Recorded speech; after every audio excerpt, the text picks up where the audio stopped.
Bismillahirrahmanirrahim.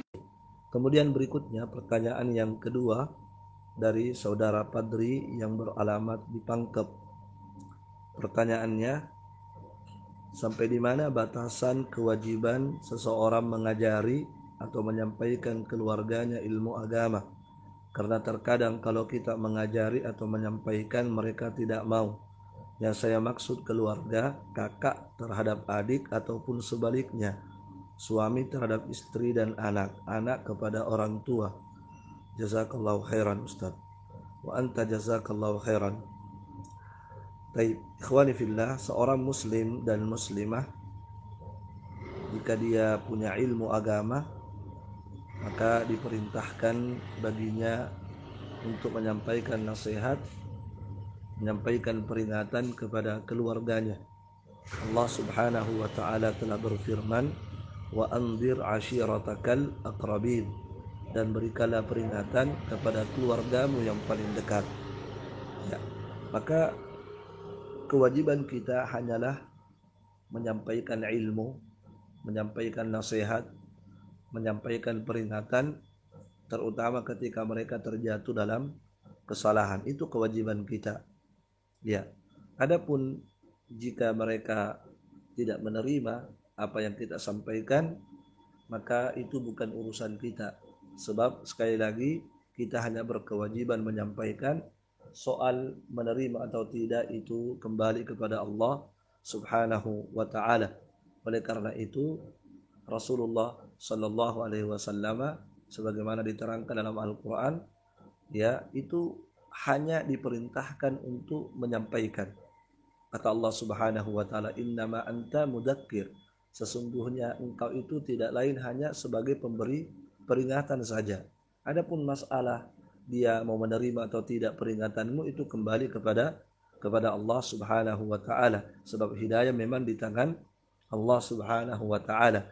Kata Allah Subhanahu wa taala, innaka la tahdi man ahbabta walakinnallaha yahdi may yasha, sesungguhnya engkau tidak bisa memberi hidayah kepada siapapun yang kamu inginkan, termasuk kepada orang yang kamu cintai, kata Allah Subhanahu wa taala.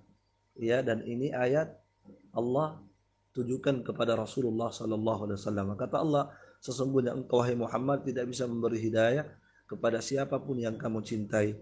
Walakinnallaha yahdi may yasha, akan tetapi Allah lah yang memberikan hidayah kepada siapa yang Allah kehendaki. Oleh karena itu tugasnya Nabi kita Muhammad sallallahu alaihi wasallam hanyalah menyampaikan dan memberi peringatan kepada keluarga dan kepada seluruh umatnya. Adapun sekali lagi hidayah kembali kepada Allah Subhanahu wa taala. Itu kewajiban kita. Nah, kalau kita sudah menyampaikan, ya, dengan cara yang baik, dengan cara yang hikmah, lengkap dengan dalil-dalilnya, kemudian mereka menerima, walhamdulillah. Tetapi kalau mereka tidak menerima, ya itu bukan urusan kita dan kewajiban kita telah selesai. Oleh karena itu Nabi Shallallahu Alaihi Wasallam juga pernah bersabda terkait dengan menasihati kesalahan penguasa, menasihati kekeliruan penguasa. Kata Nabi, man arada ayyan sahalidhi sultan fala yubdih alaniyah, barang siapa yang ingin memberikan nasihat terhadap penguasa yang keliru, penguasa yang salah, maka janganlah dia menasihatinya dengan terang-terangan. Wal ya'khud biyadi, tapi hendaklah dia mengambil tangannya, artinya berdua-duaan. Ya, fa in sami'a minhu fadaka, kalau dia penguasa tersebut mendengarkan nasihatnya, maka walhamdulillah, itulah yang diinginkan. Wa illa, tetapi seandainya dia sudah menasihatinya dengan baik, tapi penguasa tersebut tidak menerima nasihatnya, tidak menerima peringatannya, atau bahkan menolaknya, maka apa kata Nabi? Kana qad adda alladhi ma'alai, maka sungguh dia telah menunaikan kewajibannya, sudah lepas tanggung jawabnya di hadapan Allah Subhanahu wa taala.